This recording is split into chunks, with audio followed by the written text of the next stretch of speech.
கனசதுரம் 6 பக்கங்களை கொண்டுள்ளது.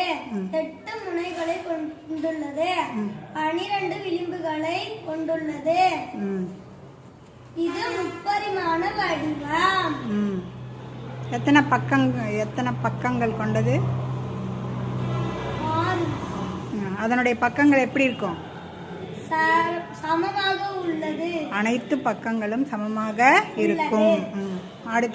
அடுத்த உருவம் காட்டி சொல்லு. உருளை 2 சமதளங்கள் உள்ளது. ஒரு வளை வடிவம். முப்பரிமாண வடிவம். அது என்ன பேர்? என்ன? உருளை. அதுக்கு பக்கங்கள் இல்லை. அப்புறம் என்ன இல்லை? அப்புறமேட்டுக்கு முனைகள் இல்லை. கன செவ்வகம் 6 பக்கங்களை கொண்டுள்ளது. 8 முனைகளை கொண்டுள்ளது. முனை எது? இப்படி நீட்டியா காட்டணும். முனை 8 முனைகளை கொண்டுள்ளது. 12 விளிம்புகளை கொண்டுள்ளது. இதுல பக்கங்கள் எது எதுதான் சமமா இருக்கும்? எதிரெதிர் பக்கங்கள் சமம். Very good. அடுத்தது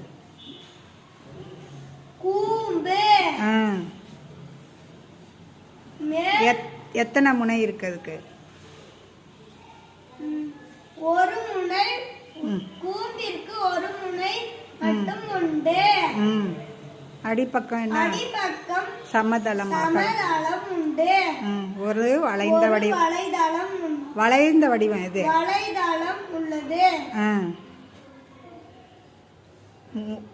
முனையிலிருந்து அடிப்பகுதி வரை உள்ள தூரம் தான் என்னது? உயரம். இதோட உயரமும் சாய் உயரமும் எப்படி இருக்கும்? வேறுபட்டு இருக்கும். உருளை. அது உருளை காட்டு பாப்பா எனக்கு. அப்ப அதுவும் உருளைங்கிற, இதுவும் உருளைங்கிற. முப்பரிமாண வடிவம்.